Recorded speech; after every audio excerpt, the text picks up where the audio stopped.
हाँ अवांखे अपडेट किया पिया मटियारी में अज़ीज़ गुल ख़ैबर की रिपोर्ट मुताबिक त ख़ैबर में मोहाणन मलाहन जे आलमी ॾींहं जे मुनासिबत सां जागरूकता रैली कढी वई। ख़ैबर में भाऊ अल्लाह बचायो मलाह जो ताक़तां रैली कढी वई। जागरूकता रैली में सभी मलाह बिरादरी के माण्हुनि शिरकत कई। रैली की अगवानी भाऊ अल्लाह बचायो मलाह गुलाम हुसैन मलाह, गुलाम शबीर मलाह, गुलाम हैदर मलाह, सहाफ़ी खैर मोहम्मद मलाह, अब्दुल वाहिद मलाह, प्रेमी मलाह, कामरेट अल्लाह वराए मलाह जन रैली के खिताब कंदे अगवाणनि चयो त असां मलाहनि लाइ 21 नवंबर जो ॾींहुं आम ॾींहुं आहे जंहिं पूरी दुनिया के कुंड कुर्श में 21 नवंबर ते रैलियूं कढियूं वेंदियूं आहिनि ऐं असां पंहिंजा हक़ वठण जे लाइ आम ॾींहुं मल्हाईंदा आहियूं। असांजे मच्छी जे ढंढनि ते बाअसर माण्हुनि जा कब्ज़ा आहिनि जेके असां बाअसर माण्हुनि खां छिनी वठंदासीं। असांजी मलाह क़ौम सिंध में तमामु घणी अक्सरियत में आबाद आहे।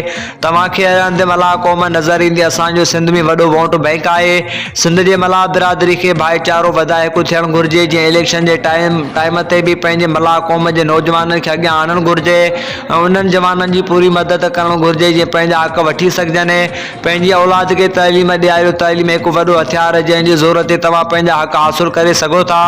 ॿियनि सियासी समाजी मसइलनि ते भी मलाह क़ौम खे हिकु थियणु घुरिजे, पाण में ॿधी हिकु हुजणु घुरिजे ऐं इंशाअल्लाह असांजी मलाह क़ौम पूरी दुनिया में पहिरीं नंबर अॻियां थी वेंदी।